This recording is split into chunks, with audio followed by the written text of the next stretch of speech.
Bien, bonjour à toutes et à tous. Alors, je suis très content de vous retrouver aujourd'hui pour une vidéo qui va être certes un petit peu longue, mais qui va être un véritable tutoriel sur la manière avec laquelle on peut créer un node Lightning, plus précisément Bitcoin Lightning, directement sur Windows.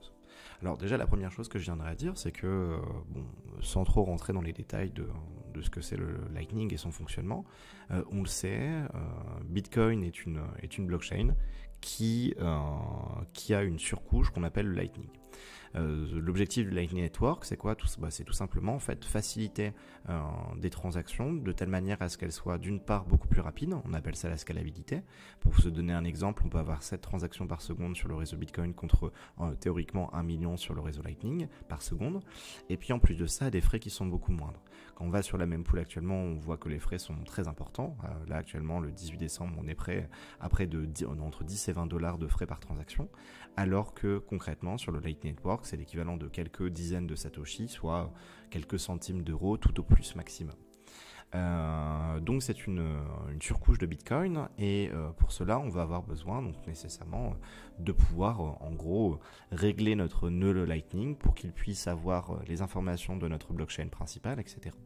Alors j'aurais pu très bien décider de le faire sur un système d'exploitation Linux. En l'occurrence, il existe des systèmes d'exploitation tels que Umbrel, qui est un système d'exploitation sous Linux ou Ubuntu plutôt bien fait, sur lequel en fait on a juste à télécharger l'OS et une fois que l'OS est lancé, eh bien en fait on a tout. On a un nœud Bitcoin, on a un nœud Lightning, l'interface elle est bien jolie, etc., etc. Il y a plein de choses qu'on peut faire.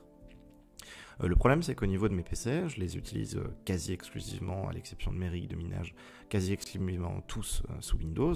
Et donc, comme je sais qu'une majorité des personnes ont Windows et pas Linux ou ne sont pas calés là-dessus, eh bien mon objectif est tout simplement de me faire un tutoriel de telle manière à ce que n'importe qui a Windows puisse monter son propre Lightning. Alors la première chose dont on va avoir besoin, c'est évidemment d'avoir également un nœud Bitcoin. Alors pour vous donner un petit peu les sources, je mettrai tout dans les commentaires, la première chose que j'ai fait, c'est je suis allé regarder un petit peu à gauche à droite comment fonctionnaient les nœuds Lightning et tout. Je suis tombé sur cet article qui était, on va dire, une première base intéressante de fonctionnement, mais dans la mise en place de ce nœud Lightning, mais finalement j'ai beaucoup de choses qui sont venues à bouger et à évoluer en fonction. J'ai dû faire pas mal de tests pour pouvoir réussir à setup ça. Et une vidéo de ce mec-là sur YouTube qui était intéressante et qui m'a sur ce coup-là aidé. Et je mettrai tout ça en commentaire, même si je pense qu'au niveau de mes explications, elles seront claires. Et derrière, il n'y aura pas besoin d'aller chercher en détail. Alors, on va partir et on va commencer à setup tout ça. Cette vidéo, elle va être divisée en 3-4 temps. Le premier temps, c'est en gros l'installation de ce qu'on va avoir besoin par rapport à LND. On en parlera juste après. Dans un deuxième temps, on va configurer notre nœud Bitcoin sur la blockchain de base, puis configurer notre nœud Lightning. Et déjà de cela, on va pouvoir voir comment ça fonctionne. Et puis ensuite, dans un cinquième temps, on va venir à effectuer la même configuration, mais de telle manière à ce que maintenant, on ait une IP qui ne soit pas visible sur les réseaux, mais à passer par Tor, qui est on va dire un logiciel qui va permettre de cacher notre IP et de gagner énormément en privacy et également en sécurité. Alors première chose, je ne vais pas rentrer dans les détails du fonctionnement, de toute façon j'ai une vidéo que je mettrai dans les commentaires à ce sujet, mais la première chose est évidemment, puisqu'on veut construire un nœud Lightning Network, donc qui est une surcouche de Bitcoin, il va falloir que ce nœud ait accès aux informations de la blockchain de base. Pour ce faire, il va obligatoirement devoir télécharger un nœud Bitcoin. Ce nœud Bitcoin, il y a toute une vidéo, je l'avais fait sur Windows qui expliquait comment faire. Il suffit d'aller sur le site bitcoin.org, de télécharger du coup Bitcoin Core et une fois qu'on a lancé ce setup, on va attendre, moi c'était une 14 heures avec la fibre, pour que derrière la totalité de la blockchain soit synchronisée. Une fois que c'est le cas, on a notre client Bitcoin Core, que des fois j'appellerai Bitcoin D, vous verrez après pourquoi, qui ressemble à ça, avec pas de nouveau portefeuille pour l'instant et des paramètres dans options que nous n'avons pas touchés. Bon, là-dessus, pas de problème, on va laisser ça de côté, je vais même le fermer et on reviendra un petit peu plus tard là-dessus. La première chose que nous allons donc faire, ça va être d'abord de télécharger en gros le package qui va permettre derrière de créer notre nœud Lightning. Alors juste une petite chose, c'est que pour ce faire, on va aller sur le GitHub du Lightning Network et en l'occurrence, on va aller dans la partie LND.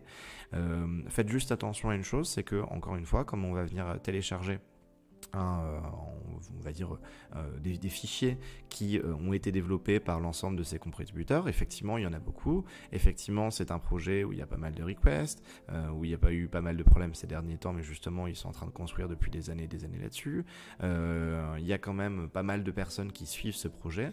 Reste qu'il peut y avoir des failles et que derrière, lorsqu'on vient à utiliser un logiciel qui n'est pas le nôtre ou qu'on n'a pas nous-mêmes audité, il peut toujours y avoir la possibilité, malheureusement, d'y avoir des problèmes associés. Bon, on va considérer que ça c'est ok. De toute façon, ce que je vais faire est sur un PC de test. Et puis, toute la configuration, je la répercuterai sur un autre PC qui n'est pas mon PC sur lequel je hodl. Et donc, du coup, je n'aurai pas de problème par rapport à ça. Au pire, ce sera quelques centaines d'euros qui partiront qui se feront hacker si le PC vient être infecté, mais c'est tout. Donc, on est sur le GitHub de Lightning Network, dans le /LND. On va aller ici dans les releases. Et dans les releases, on va cliquer sur la dernière, qui est du coup le LND version 0.17.3. Et une fois qu'on est dessus, ce qu'on va faire, c'est que directement, on va venir à descendre tout en bas et on va télécharger notre version. Alors il y a la possibilité de vérifier la signature, je ne vais pas le faire ici parce que flemme. Hop, ok. On a deux possibilités pour Windows. Moi je vais sélectionner AMD 64, ok, je vais télécharger. Et donc une fois qu'on a ce téléchargement qui va être réalisé, on a un fichier ZIP. Moi je vais lui demander d'ouvrir ce fichier. Hop, ça va s'ouvrir automatiquement, donc on peut le dézipper.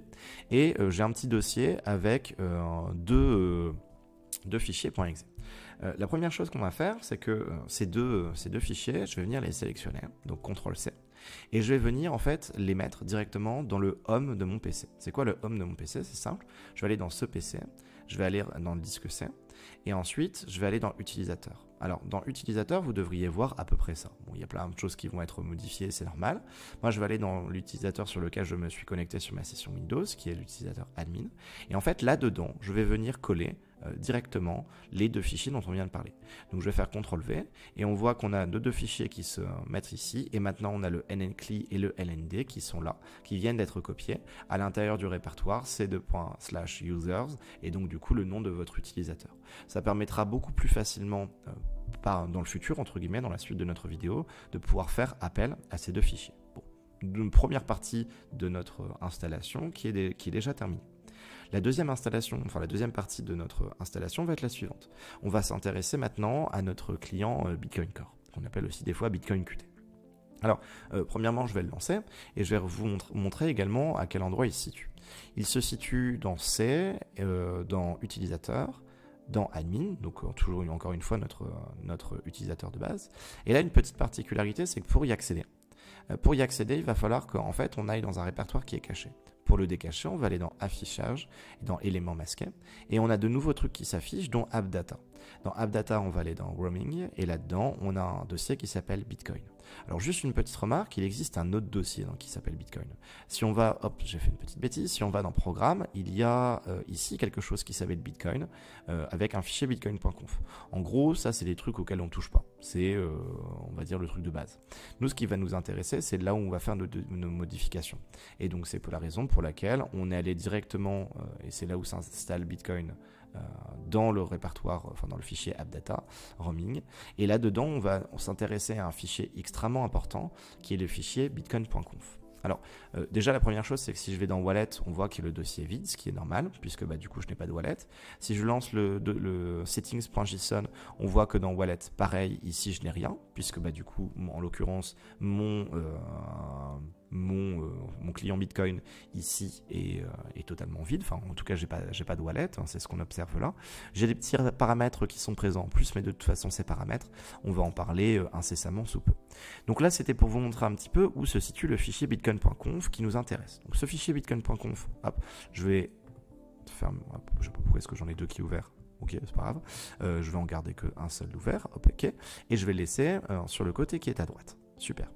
Alors, la première chose qui va être à faire, ça va être de modifier les paramètres qui sont ici dans ce bitcoin.conf. Alors, lorsqu'on modifie ces paramètres, il va falloir que du coup notre client soit fermé. de telle manière à ce que lorsque on enregistrera les paramètres qui sont dans bitcoin.conf, et bien derrière, il n'y ait pas, en gros, lorsqu'on lancera la prochaine fois le client Bitcoin Qt, que j'appellerai aussi des fois Bitcoin D, et bien du coup, les paramètres vont venir à être pris en compte là-dessus. Alors, dans les lignes à ajouter, la première chose, c'est prune égale 1. Alors en fait, qu'est-ce que ça veut dire? Je vais vous expliquer un petit peu pour chacune des lignes. En fait, c'est parce que là, je suis directement sur un ordinateur qui possède peu de taille en espace disque. Vous voyez qu'ici, il me reste plus que 90 Go de libre sur 237. En fait, le fait que prune soit égal à 1, donc ou bien on aurait pu mettre à la place égal true, signifie tout simplement qu'en fait, je ne dispose pas d'un full node, mais d'un nœud pruné. C'est quoi un full node? C'est un nœud qui dispose des 600 Go de la blockchain. Donc je l'ai sur certains PC. Sur celui-là, je ne dispose pas de ça, mais uniquement des 60 derniers gigas. Ça veut dire que le client Bitcoin Qt, lorsque j'ai réalisé l'installation, j'ai téléchargé les 600 gigas de la blockchain, mais petit à petit, ça faisait en sorte de ne garder que les 60 derniers gigas. Donc en gros, je crois que c'est à peu près les 200 000 derniers blocs non, un petit peu moins, les 100 000 derniers blocs pour se donner une idée. Donc en gros, on va dire approximativement un an. Donc c'est pour ça que j'informe du coup mon client Bitcoin Qt que c'est un nœud pruné. Serveur Daemon, ça c'est juste des particularités pour le lancer. Mainnet égale 1. On va se connecter au mainnet, donc en gros à la chaîne principale. Pour tous les tests, et il y aura certainement une vidéo qui viendra plus tard, on mettra testnet égale 1. Le testnet, c'est le client Bitcoin Core qui est ici en vert, sur lequel on peut réaliser plein de tests. C'est la même chose, mais pour les tests où derrière les bitcoins ne valent rien. Disabled wallet égale 0. Qu'est-ce que ça veut dire? En fait, ça veut tout simplement dire que quand je lance comme à l'instant mon client Bitcoin Qt, je vais avoir la possibilité de créer un wallet. Ça m'est déjà arrivé une fois d'avoir un disable wallet qui était égal à 1. Par conséquent, du coup, je ne pouvais pas créer un wallet, ce qui me posait problème. Donc, je rajoute volontairement ce paramètre de base. Ensuite, on a ici 4 informations. Alors, les deux premières informations, le RPC user et RPC password, pour vous expliquer un petit peu ce qu'il en est, en fait, on va faire simple. Là, on est en train de parler de notre nœud Bitcoin. Notre nœud Bitcoin va devoir être associé et va devoir échanger des informations avec notre nœud Lightning. De ce fait, ils vont devoir échanger ces communications par le biais d'un canal, qu'on appelle un canal RPC, pour lequel on va définir un nom de compte et un mot de passe pour qu'il soit sécurisé. Donc là, j'ai mis un truc au pif, j'ai mis Bitcoin Node, en RPC Password, j'ai mis Bitcoin Node Test. Évidemment, en RPC Password, voire même User, vous mettez des trucs qui sont compliqués. Ok. Continuons maintenant avec la partie qui est ici. Alors, on voit qu'on a des informations, ZMQ, ok, bon, qu'est-ce que c'est? En fait, c'est un des trucs de fonctionnement. Donc là, je vois que j'ai mon nœud qui est connecté en IPv4, donc en adresse IP non cachée, à d'autres nœuds du réseau. Et si je mets get ZMQ notifications, je vois que j'ai des informations qui sont ici. En gros, c'est on va dire un mode de communication, pour simplifier, de données au niveau de nos blocs et de nos transactions. Et donc du coup, on va passer par le protocole TCP sur notre adresse locale localhost, donc 127.0.0.1, qu'on va mettre comme ça et pas localhost, pour éviter certains bugs. Et on va quantifier deux ports d'ouverture. On va mettre ces deux-là. En réalité, on peut en mettre d'autres. Voilà, on ne va pas s'embêter là-dessus, on va mettre tel quel. Et puis les deux dernières choses, le DB cache égale 2079, c'est en fait un choix, c'est par rapport en gros tout simplement au cache de l'application, par rapport à la mémoire de notre ordinateur. Et shrink debug log égale 1, ou bien true c'est la même chose. En fait ça veut tout simplement dire que si on va dans le fichier Bitcoin qui est dans le roaming, j'ai un fichier qui s'appelle, il est où le coco? Il est dans Wallet normalement. Et en fait, dans ce fichier, hop, je vérifie. Ouais, ça c'est sur le testnet. Et ça c'est de toute façon les blocs. Ok. Et donc en fait, en l'occurrence, non, voilà, il est là, debug log. Et en fait, vous voyez que ce fichier, il va petit à petit augmenter à force d'ouverture de notre wallet Bitcoin. Là, vous voyez que j'ai toutes les informations en gros de ce que j'ai fait de mes tests de tout à l'heure. Là, vous avez du coup la connexion suite au dernier lancement. Donc vous voyez, connexion au pire par rapport à tel bloc, donc le bloc actuel. On a également en gros ce sur quoi il se connecte par rapport au port. On a des informations privées ici que je vais flouter. Et donc en gros l'idée par rapport à tout ça, c'est quoi? C'est faire en sorte donc que lorsque notre fichier commence à devenir lourd, plus de 1 mégaoctet, et bien automatiquement ce fichier vienne derrière à être petit à petit supprimé pour qu'il ne devienne pas extrêmement lourd avec des millions et des millions de lignes. Donc tout simplement. Voilà un petit peu ce qu'il en est. La partie qui est ici en dessous, on en parlera à la fin. Donc là, du coup, je vais fermer mon client. Je vais laisser tel quel. Je vais enregistrer mon fichier bitcoin.conf, c'est le cas. Et là, maintenant, je vais pouvoir lancer mon client Bitcoin Qt et faire une petite modification supplémentaire à l'intérieur. Alors, en fait, en réalité, je vais faire deux modifications. La première modification va être une modification de paramètres et la deuxième modification va être une création directement de wallet. Alors, la modification de paramètres, en fait, elle est assez simple. C'est des modifications qui sont plus ou moins, entre guillemets, associées à ce qu'on va avoir à droite. Bon, allez, mon coco, on t'attend. Voilà. Et donc, du coup, pour ce faire, je vais aller dans paramètres, dans options. Alors ici, vous voyez que j'ai élagué, donc c'est mon nœud pruné à 60 Go. La taille du cache, j'ai mis 1000. Bon, là, j'ai mis 2079 en réalité OSEF. Activer le RPC. Essentiel, puisque là on va se connecter en RPC avec notre Lightning. Porte-monnaie OSEF. Ici dans réseau, permettre les connexions entrantes. Les deux paramètres qui sont en dessous, on en parlera plus tard. Fenêtre et affichage. Bon, voilà. Pour information, si on veut accéder au fichier bitcoin.conf, je peux aussi lancer mon client, ouvrir le fichier de configuration. Il dit attention, attention. Et là, j'arrive sur mon fichier bitcoin.conf. C'est possible également. Je vais donc valider ça ou le fermer, j'ai rien changé. Dans fenêtre, vous pouvez vérifier que vous avez bien des paires auxquelles vous êtes connecté et des renseignements, et pareil pour votre trafic de réseau, pour être sûr qu'il n'y a pas de problème et que votre nœud est bien fonctionnel pour l'instant. Bon. Lorsque je clique sur créer un nouveau portefeuille, on va créer un portefeuille vide que je vais appeler Bitcoin D. La création de ce portefeuille est nécessaire. C'est-à-dire que dans ce qu'on va faire après, dans notre étape où on utilisera PowerShell pour pouvoir lancer plus tard notre nœud Lightning et lancer LND, et ça m'est arrivé de passer 2h30 parce que je n'ai pas fait ça, si derrière on n'a pas de porte-monnaie, de portefeuille qui est créé sur Bitcoin Core, dans ce cas-là ça ne fonctionnera pas et on aura un problème en disant que, je crois que le message, on l'aura certainement tout à l'heure parce que je vais faire exprès de vous montrer un petit peu les problèmes qu'on peut avoir, je crois que c'est impossible de pouvoir créer une chaîne partielle de contrôle, unable to create partial chain control, quelque chose comme ça. Donc du coup, je vais créer mon wallet. Ok. Donc le wallet va se créer. D'ailleurs, maintenant, pour vous montrer, bon là, on a un petit message qui dit, bon bah voilà, machin, les legacy et tout, on s'en fiche. Si maintenant je vais à l'intérieur toujours de mon Bitcoin dans Roaming, je vois que maintenant dans wallet, j'ai un truc qui s'appelle Bitcoin D avec wallet.date qu'il ne faut absolument pas perdre. Sinon, votre wallet il est mort, même si vous avez la passphrase, mais là pour l'instant j'en ai pas setup. Et vous avez dans settings.json Bitcoin D qui existe maintenant. Ok, génial. Donc là de notre côté, au niveau de notre client Bitcoin D, donc Bitcoin Core, on a terminé. On va maintenant passer à la deuxième partie où on va venir à setup notre LND. Alors LND c'est quoi? C'est ce qu'on a téléchargé ici, là un peu, on va dire précédemment. Si vous avez besoin d'un coup de main, il y a des explications ici et dans cette vidéo-là, mais en réalité, je pense pas que ce soit nécessaire puisque tout sera parfaitement expliqué, et enfin parfaitement, ça je sais pas, mais il sera expliqué en détail. Et pour ce faire, on va devoir configurer notre nœud LND. Alors la première chose, c'est que pour l'instant, LND il n'existe pas.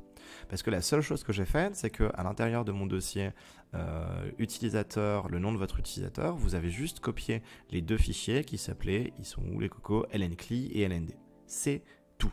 Vous n'avez pour l'instant rien fait d'autre. De ce fait, il va falloir du coup commencer à dire bah tiens, je vais vouloir que tu fasses tel truc. Alors pour ce faire, c'est pas bien compliqué.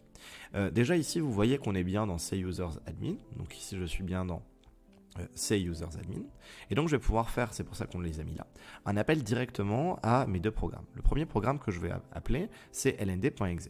Donc je vais mettre .anti/, voilà, lnd.exe. Et si je le lance, il va me dire bah du coup, je comprends pas ce que tu veux faire. C'est normal, il va falloir donner plus d'informations.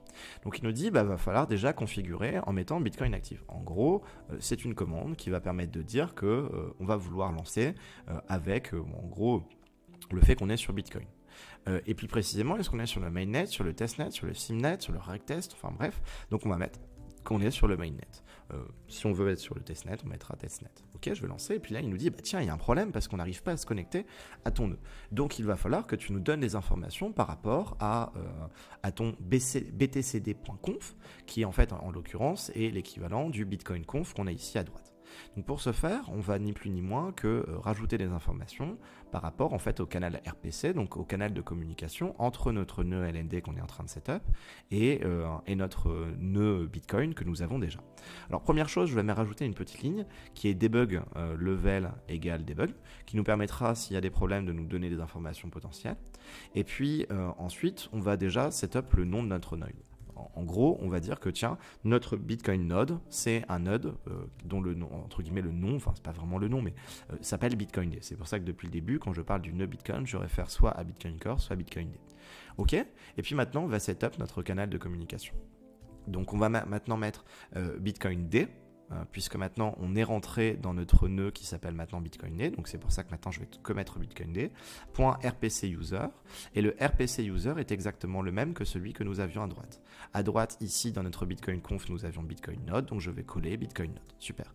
Ensuite, je vais remettre Bitcoin D, puisqu'on est sur notre node Bitcoin D ou Bitcoin Core, et ici, je vais mettre RPC, et donc du coup, ce n'est pas RPC password, comme on a ici dans Bitcoin conf, c'est RPC pass, c'est une petite distinction de nomenclature. Certaines personnes se font avoir, et le mot de passe est Bitcoin Node Test. Évidemment, vous ne mettrez pas ça, vous mettrez un truc qui sera vraiment, entre guillemets, compliqué.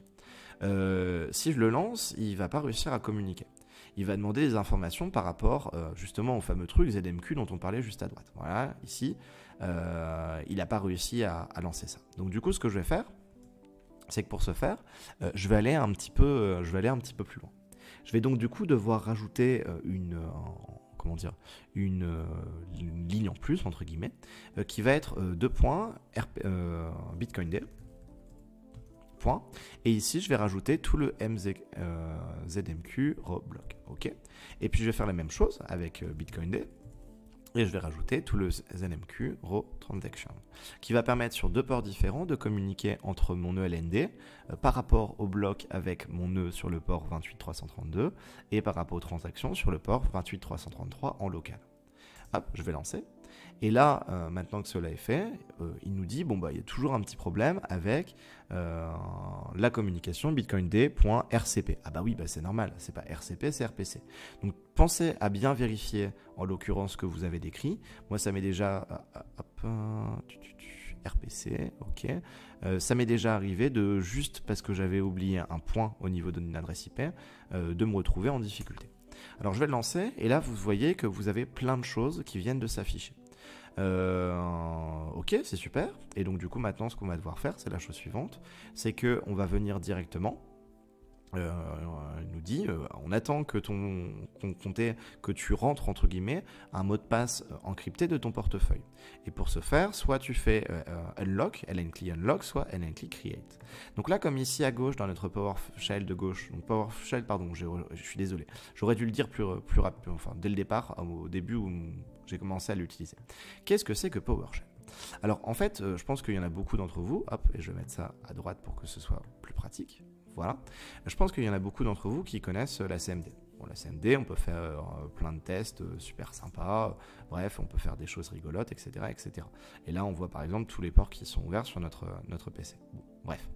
La CMD, c'est moche. Et puis, il y a des trucs qu'on ne peut pas faire. Et bien, PowerShell, c'est presque pareil. Sauf qu'on peut faire plus de choses. Et c'est un peu moins moche. Voilà. En gros, pour faire simple. Pour pouvoir l'utiliser, on va taper PowerShell, Windows PowerShell.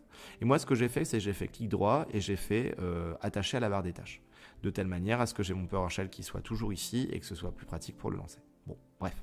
Maintenant, je vais ouvrir une deuxième fenêtre PowerShell. Et dans cette deuxième fenêtre PowerShell, ce que je vais faire, c'est que je vais décider tout simplement de pouvoir setup notre portefeuille. Et attention, quand je parle du portefeuille, je ne parle plus du portefeuille Bitcoin. Puisque le portefeuille Bitcoin qui est associé à notre nœud Bitcoin, il est présent déjà ici. On voit disponible en attente totale. Donc là-dessus, ce n'est pas un problème. Là, je parle vraiment du portefeuille avec les adresses qui vont être associées aux adresses notamment on-chain de notre portefeuille Lightning. Puisque vous le savez, si on va vouloir envoyer du Bitcoin sur notre portefeuille Lightning pour qu'ensuite ça passe sur le réseau Lightning, il va falloir l'envoyer sur des adresses on-chain. Et du coup, ces Bitcoins seront bloqués sur les adresses on-chain de notre portefeuille Lightning. Et là, en gros, ça viendra à créer, ou pas à dupliquer, mais à faire en sorte que derrière les Bitcoins soient accessibles sur le Lightning. Donc pour ce faire, on va tout simplement faire une nouvelle commande à droite qui est très simple. On va mettre point anti-slash. Pourquoi? Parce qu'on est toujours dans users admin. Et là, on va non plus faire appel à lnd.exe, mais lncli.exe. Donc je vais mettre lncli, directement unlock, suite à la nomenclature qu'on a ici, create unlock. Et puis le problème, c'est que en fait, ici, je vais rien pouvoir unlocker. Si je fais unlock, il va me demander peut-être un mot de passe, mais en fait, j'ai pas de mot de passe que j'ai mis. Enfin, mais tous mes tests de tout à l'heure, c'était sur un mot de passe dont je vais vous donner après, qui s'appelle test. Il me met wallet not found, et évidemment, puisque je n'ai rien.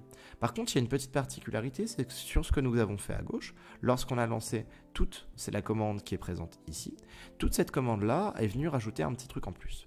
Alors je vais aller dans mon PC, je vais aller dans C, je vais aller dans utilisateur, je vais aller dans admin, donc le nom de mon utilisateur, dans appdata, et cette fois-ci je n'irai pas dans roaming, cette fois-ci je vais aller dans local. Et dans local, j'ai maintenant un truc qui n'existait pas avant le lancement de la commande qui est ici, qui est maintenant que cette commande est venue tout simplement à créer un fichier.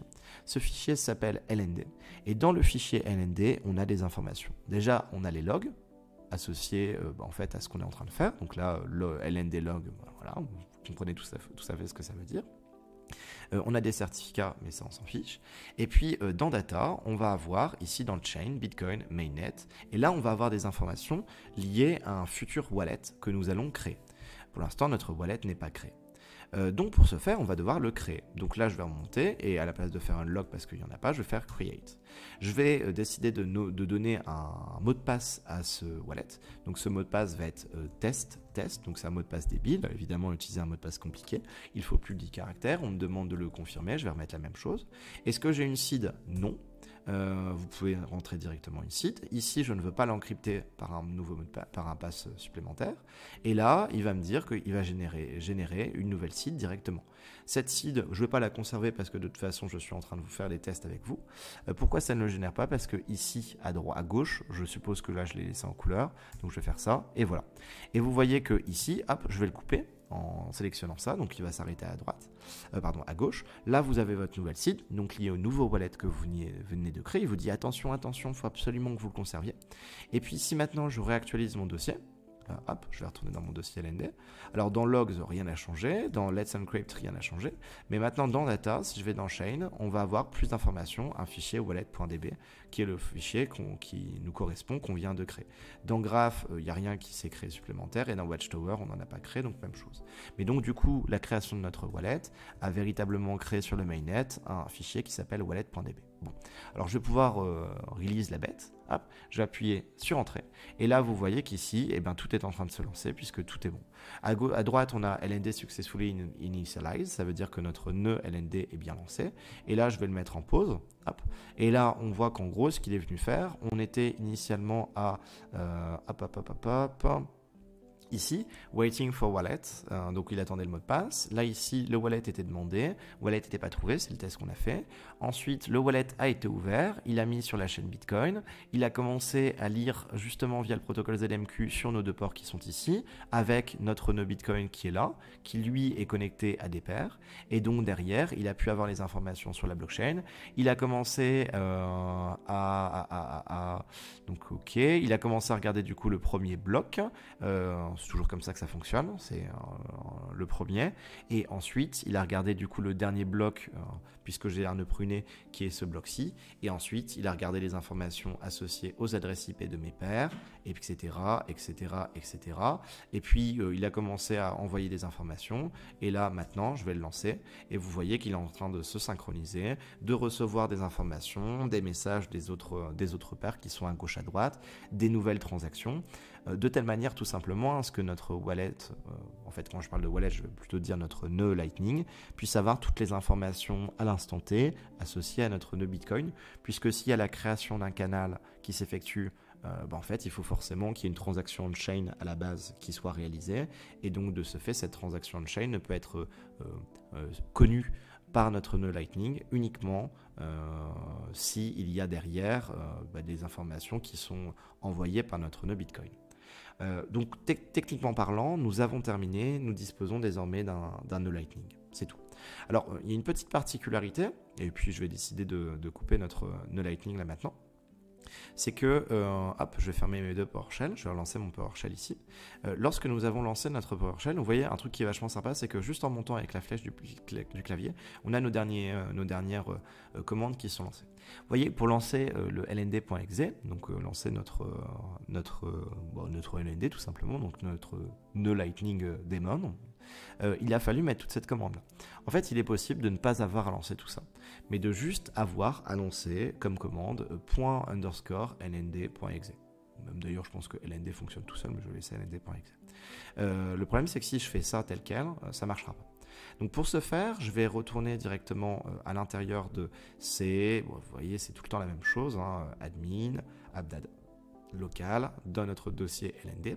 Et là-dedans, je vais venir créer un fichier qui va s'appeler lnd.conf, un peu à la même manière que bitcoin.conf ici. Alors pour le créer, c'est très simple, je vais faire clic droit, je vais faire un nouveau fichier qui va être un fichier document texte que je vais appeler entièrement lnd.conf. Pas lnd.conf.text, non, lnd.conf, c'est-à-dire que le conf est le suffixe de notre fichier. Ok, et dedans, on va venir y mettre pas mal de choses. Alors, moi, il se trouve que j'ai déjà tout préparé là-dedans. Donc, je vais le prendre. Je vais prendre tout ça et je vais venir tout coller dans le fichier en l'occurrence qui est le fichier qui est ici. Comme ça ne vous posera pas de problème. Je vais même le laisser ici un petit peu sur le côté et je vais vous expliquer ce qu'il y a à l'intérieur. Déjà, je vais enregistrer. Super. Je vérifie que j'ai bien mon PowerShell de fermer. Je n'ai pas besoin de fermer mon nœud Bitcoin parce que je n'ai pas modifié mon Bitcoin conf. Ici, je suis sur le LND conf, très bien. Alors, qu'est-ce que j'ai? Déjà, en fait, en gros, on va voir qu'on a plusieurs parties. C'est un petit peu différent dans la nomenclature que notre bitcoin.conf, mais l'idée est un petit peu la même. D'ailleurs, je vais rajouter ça parce que ça, c'était mignon. Alors, dans les lignes à rajouter, bon, la première chose que je vais mettre, c'est quoi? C'est la partie qui est ici. Tout simplement, Application Options. En gros, c'est des informations de base. Lorsque j'ai lancé mon PowerShell, que je vais mettre ici à gauche, on observe que du coup, j'avais demandé debug level égale debug. Donc du coup, j'ai mon debug level égale debug qui est ici.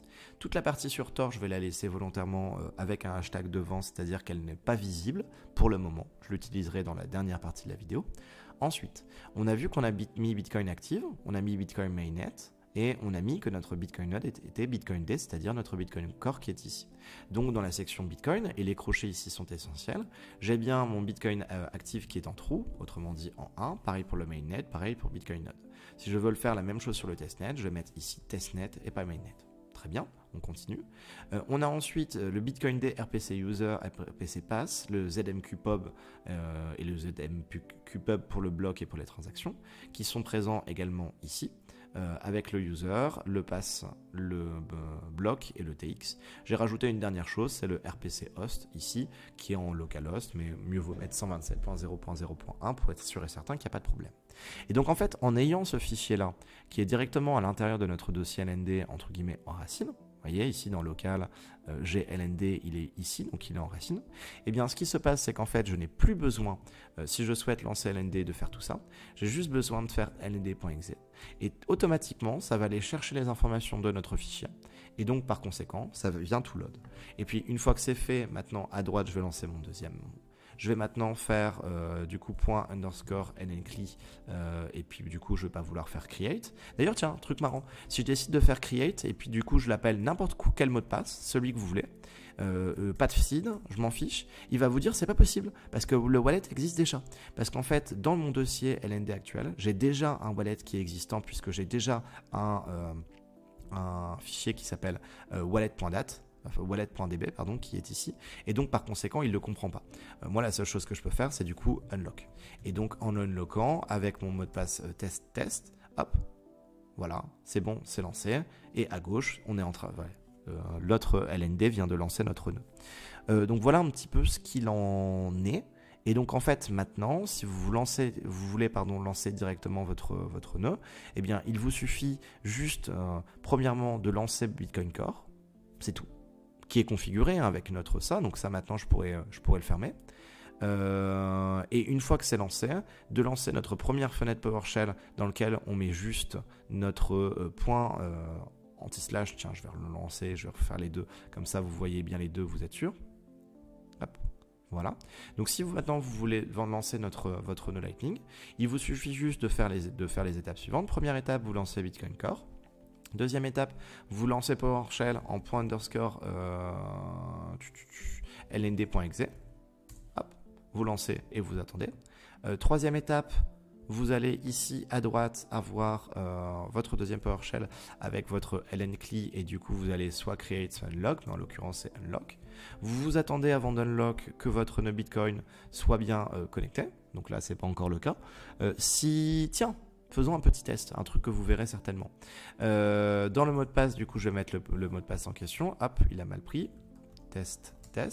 Ok, là ça va bien le lancer, mais là vous allez voir qu'il est en train d'essayer de se connecter à la chaîne Bitcoin et qu'en fait ce qui se passe c'est qu'il n'y parvient pas. Il va avoir un message d'erreur, celui dont je vous parlais tout à l'heure, comme quoi il n'arrivait pas à se connecter à la chaîne partielle de contrôle. Je crois que c'était ça la description exacte.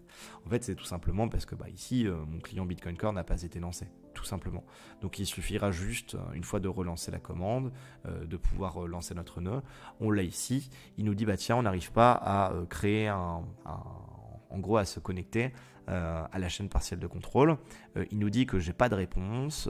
Le dialogue avec ce port-là ne fonctionne pas, la connexion a été refusée. Pourquoi ? Tout simplement parce qu'en fait, j'ai pas lancé mon Bitcoin Qt. Alors, l'immense majorité des problèmes ne viendront pas de ça, je pense. Quels pourraient d'ailleurs être, on va faire un petit moment là-dessus, les problèmes que vous pourriez avoir. Alors déjà, première chose, si il se trouve que ici à droite, en unlockant, vous n'arrivez plus à trouver le mot de passe, c'est peut-être pas trop un problème. Il vous suffit juste de retourner dans votre dossier LND, hop, ici, donc dans local. Et si vous voulez repartir à zéro de la configuration de votre LND, il vous suffit juste de supprimer la totalité de ce fichier. Faites gaffe, si vous faites ça, vous perdez d'une part votre fichier lnd.conf qu'il faudra retaper entièrement après, et d'autre part, à moins que vous l'ayez sauvegardé, vous allez perdre également le fichier wallet.db que je vous ai montré tout à l'heure dans le dossier lnd, donc dans lequel il y a potentiellement le recover des fonds. Donc faites gaffe si vous voulez faire ça, c'est vraiment si vous voulez repartir de zéro au niveau de votre configuration. Des fois, ça peut ne pas être une mauvaise idée, puisqu'il se trouve que dans la mise en place du téléchargement et on va dire la mise en place du LND, j'ai vu dans pas mal de problèmes des personnes qui, vous voyez ici il y a plein de trucs, il y a macaroons.db qui est le fichier en gros qui vous permet de la connexion et l'unlock du wallet, et ensuite tous les autres, à l'exception du wallet.db dont je ne vais pas parler, sont des fichiers qui normalement se créent en même temps la première fois ou au moment où on lance le wallet. Parfois il y a un petit problème, c'est que tous ces fichiers viennent en fait à ne pas être créés en même temps, suite peut-être à par exemple des bugs, puisque vous avez peut-être à un moment mal tapé quelque chose, et donc à ce moment-là ça peut être bien de relancer la configuration entière de notre LND en supprimant tout ça. Mais encore une fois, faites gaffe à la wallet.db et en même temps faites gaffe également à votre fichier lnd.conf, c'est toujours chiant de devoir le retaper 3 fois. Donc ça c'est le premier problème, enfin la première chose qu'on peut faire.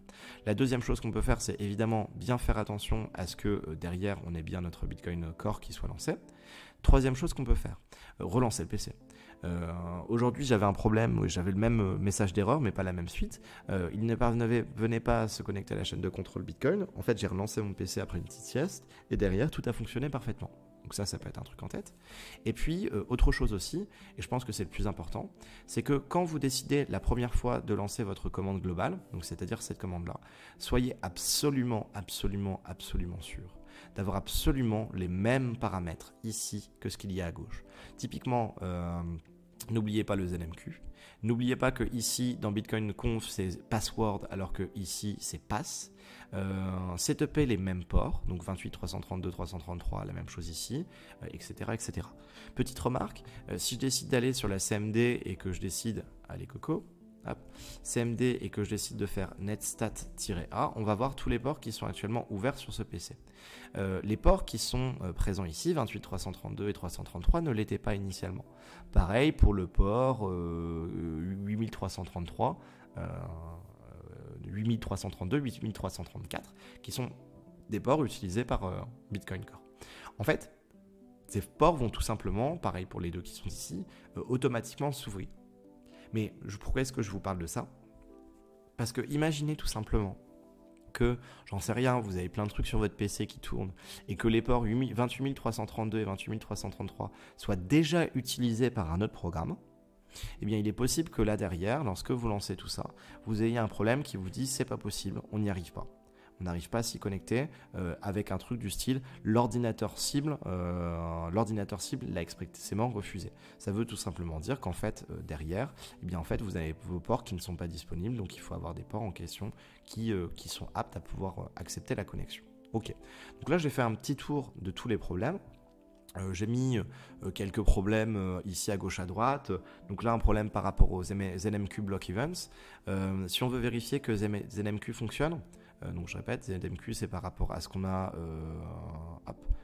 ici, il est où le coco ici, ou bien par rapport à ce qu'on a ici aussi, c'est-à-dire finalement ce qu'on a rentré dans notre commande initiale qui est là, le ZMQ raw block qui est pareil pour les transactions.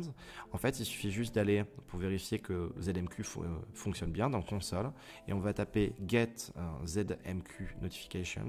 Et là, si vous avez quelque chose qui s'affiche, et pas juste crochet, ça veut dire que c'est OK. Moi, par exemple, tout à l'heure, j'avais rien qui s'affichait. J'ai relancé le PC et puis derrière, tout fonctionnait. Là, ça s'affiche, donc ZMQ, entre guillemets, est activé et donc du coup, permet bien d'envoyer les informations à notre nœud Lightning.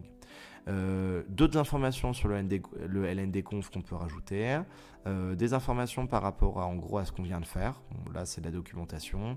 Même chose ici, c'est la documentation du Lightning Network LND, donc c'est-à-dire de notre GitHub de base, des informations pour les développeurs si vous voulez aller plus loin, etc., etc.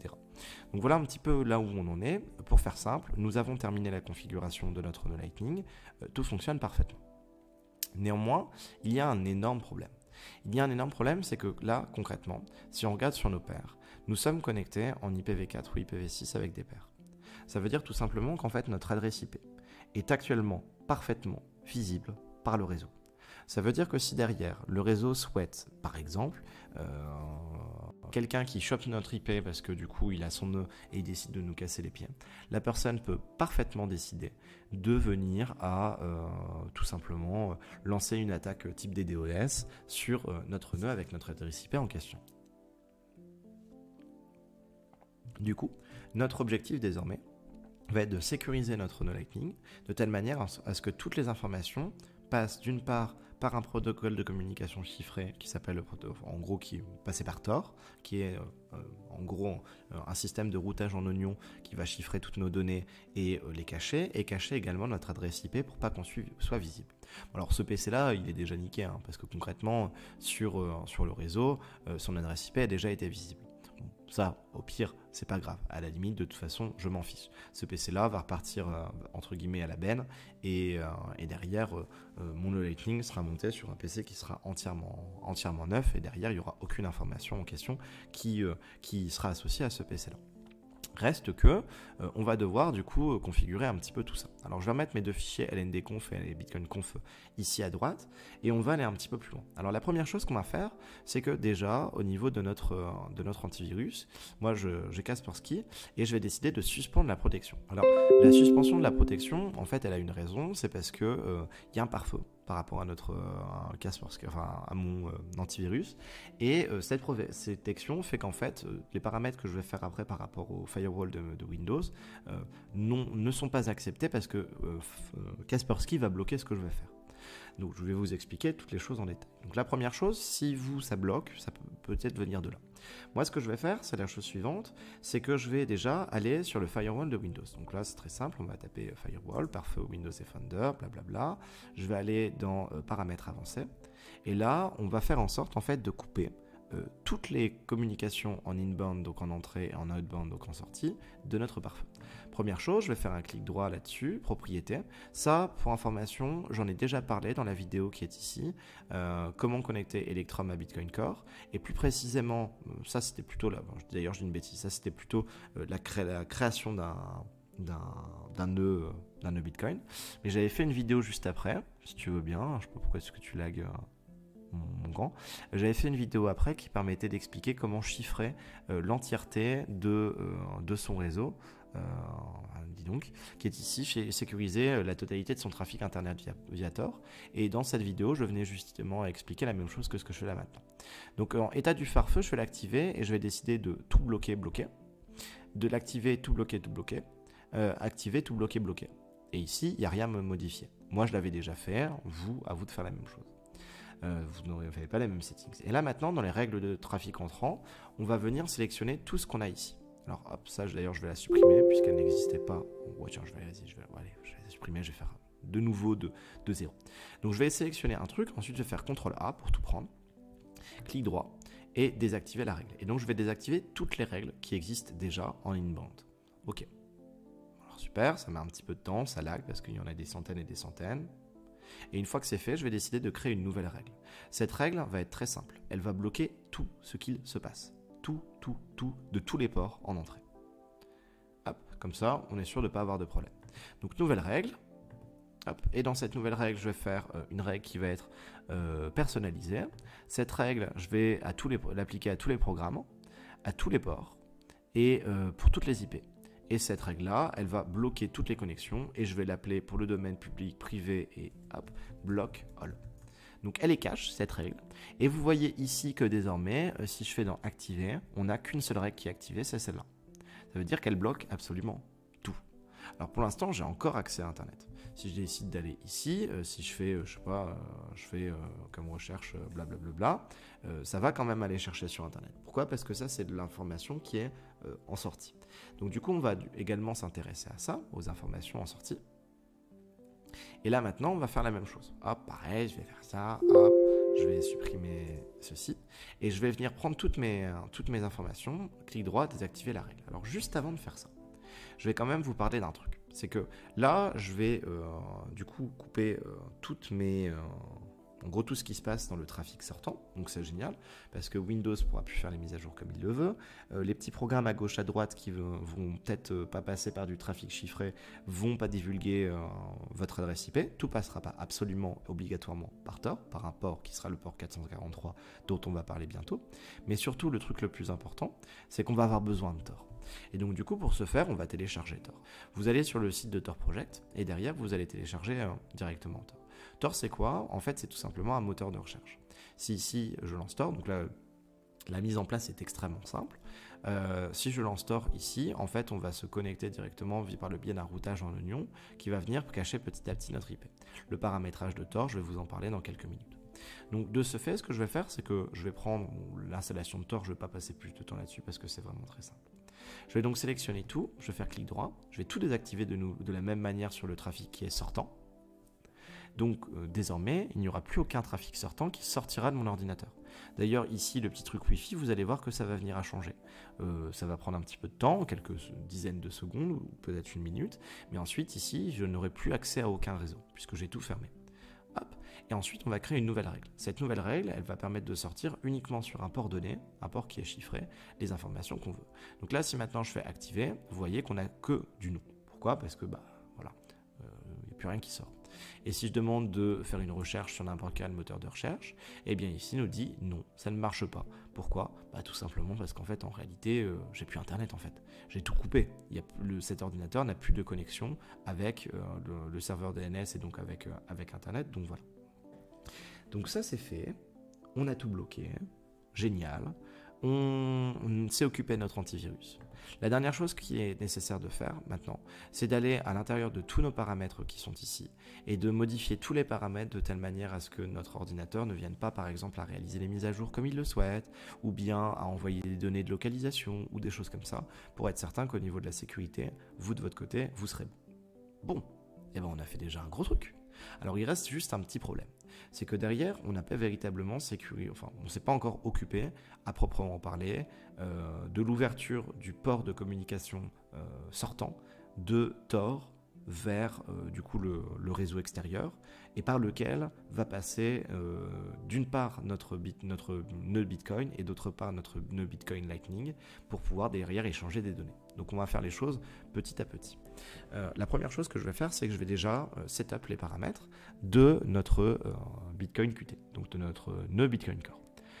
Donc pour ce faire, je vais relancer Bitcoin Core et je vais vous montrer que là actuellement, ce qui se passe, c'est que notre nœud Bitcoin Core, on le voit à droite, il est setup sans proxy et sans passer par Tor. Autrement dit, ce que ça signifie, c'est tout simplement que quand je vais le lancer, comme il n'y a rien qui part en outbound, même si ici, des fois, ça affiche qu'il y a quelque chose, mais en fait, il n'y a rien. Ça affiche quelque chose parce que la box me demande des informations. mais en fait, il n'envoie rien d'autre après la box, c'est bloqué.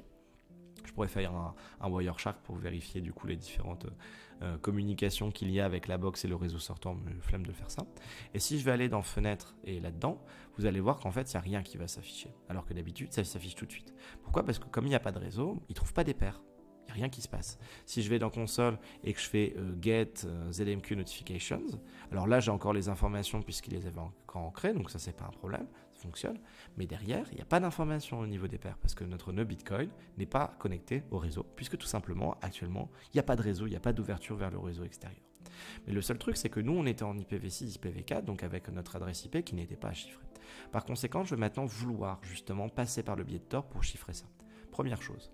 Là derrière, donc le serveur RPC c'est déjà fait, porte-monnaie on n'a rien changé. Dans réseau, je vais venir activer ces deux parties-là. Et je vais l'activer par le biais du port 9050. Je vais valider et il y avait un message en rouge disant le redémarrage de notre Bitcoin Core est nécessaire. Donc je vais le redémarrer. Je vais vérifier également que derrière tout fonctionne comme cela devrait.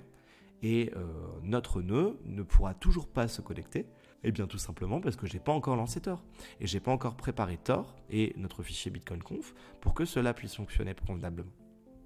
Donc lors de la lancée, on va vérifier que notre nœud Bitcoin Core soit bien les bons paramètres déjà intégrés avec du coup le passage par ce qu'on appelle un SOC 5. Enfin bref, on va pas rentrer dans les détails. On voit que là dans les paramètres, il n'y a toujours rien et dans notre option, on passe bien par notre SOC 5. Ok, et on a bien Tor qui est coché. Super, il n'y a toujours rien et ça va rester pendant un moment comme ça. Super. Maintenant, la deuxième chose, je vais pouvoir fermer notre Bitcoin Core qui est bon. On va aller dans notre fichier bitcoin.conf.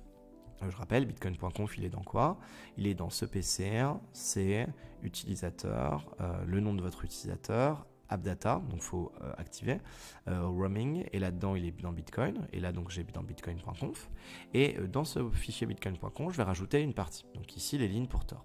Premièrement, le proxy, en gros le canal de communication va être en local par le biais du port 9050. En gros, c'est tout simplement ce qui va permettre de communiquer entre, comment je peux l'expliquer, entre Tor et votre nœud. On va, donc là-dessus, c'est des petits paramètres en plus. Onlynet égale oignon, très très très important. En gros, ça veut dire que les seuls nœuds avec lesquels vous acceptez de communiquer par le biais de votre nœud Bitcoin et uniquement des nœuds qui sont eux aussi en oignon, donc eux aussi avec une adresse IP sécurisée. Je vais prendre un exemple. Si vous avez votre nœud qui passe par Tor, mais que vous êtes connecté à des nœuds qui ne passent pas par Tor et donc on connaît l'IP, on pourrait beaucoup plus facilement monter à vous.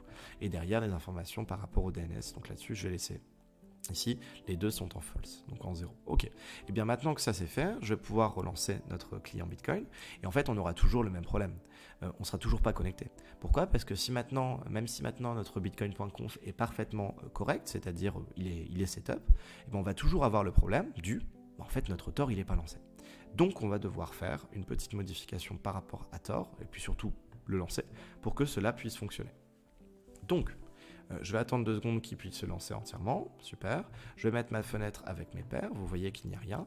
Et je vais maintenant lancer ici notre Tor, donc notre browser. Et je vais aller, avant de le lancer, je vais déclencher ça, aller dans les paramètres ici. Et dans les paramètres, donc vous allez setup les paramètres tels que vous voulez, voilà, faites en sorte que l'IP, enfin l'historique soit pas gardé, etc. Moi, il y a un paramètre qui est important dans avancer, c'est dans paramètres. Et ici, il faut que vous cliquiez, cet ordinateur passe par un pare-feu qui n'autorise que les connexions à certains ports, et on va mettre uniquement le port 443. Alors le pare-feu, c'est quoi ? C'est notre pare-feu Windows qui est ici. Pourquoi ce port-là ? Parce que le seul port qui est chiffré véritablement, en fait en réalité il y en a deux, c'est le port 80 et 443 dans les connexions sortantes. Et plus précisément, le port 443 est le port qui est utilisé pour les chiffrements notamment bancaires, donc c'est le port qui est le plus sécurisé possible sur un ordinateur pour pouvoir accéder à un réseau. Donc en faisant ça, en fait on vient de dire, tiens Tor, si tu veux envoyer des informations vers l'extérieur, tu ne peux passer que par le port 443. Donc vers l'extérieur. Et donc par conséquent, il va falloir ici, puisque là vous voyez que notre Tor, il ne peut pas se connecter. Si je fais test, il va pas réussir à trouver quoi que ce soit. Pourquoi ? Parce qu'en fait, ce qui se passe, c'est que tout simplement, je n'ai pas actuellement autorisé quiconque sur ma machine à pouvoir accéder vers le réseau extérieur, que ce soit Tor comme que ce soit Bing ici, avec Microsoft Edge, etc., etc. Donc il va falloir, de ce fait, que je vienne à ouvrir en port sortant le port 443. Je retourne donc du coup sur Windows Defender, je vais donc créer une nouvelle règle qui va, pour le port spécifique TCP 443, venir à autoriser la connexion pour les trois, et je vais l'appeler Tor 443. Et donc tous les autres sont non activés, mais celle-là l'est. Et donc ça va prendre un tout petit peu de temps, vous allez voir, il va y avoir un petit bug entre guillemets qui est totalement con, mais bref. C'est que maintenant que c'est fait, je vais pouvoir connecter. Ah bah tiens, il a pris tout de suite. Ça y est, vous voyez que je suis connecté au réseau Tor. Super. Ça veut dire que si maintenant je fais une recherche, la recherche, elle va fonctionner. Alors forcément, vous passez par un protocole qui va cacher votre IP, qui va passer par un routage en oignon. De ce fait, ça va prendre un petit peu plus de temps dans la recherche.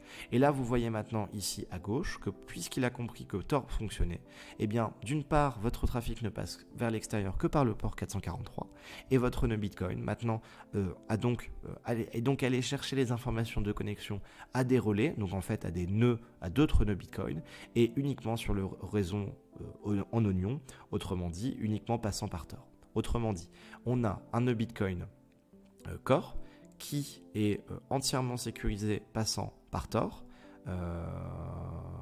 qui, lui, est sécurisé aussi parce que ça ne passe que par le port 443. Donc c'est génial, tout est parfait. Tout est parfait parce que notre nœud Bitcoin est bon, Tor est valide, il fonctionne. Je l'ai tout fait passer par le port 443, je vais laisser ça de côté. D'ailleurs, je vais juste vous montrer un petit truc qui peut vous être utile si vous voulez changer entre guillemets d'adresse IP, circuit Tor, et là je vais faire un nouveau circuit et ça change. Bon, bref, ça réactualise la page, etc., etc. Et donc là maintenant, ce que je vais faire, c'est la dernière chose, c'est que concrètement, notre pare-feu Windows et notre ordinateur, c'est réglé, notre nœud Bitcoin Core, c'est réglé, Tor, c'est réglé. Il ne nous reste plus qu'une dernière chose à faire, c'est nous occuper directement de notre nœud, de telle manière à ce que notre nœud, quand je dis nœud, je voulais dire nœud LND, donc nœud Lightning, soit lui aussi configuré en passant uniquement par Tor.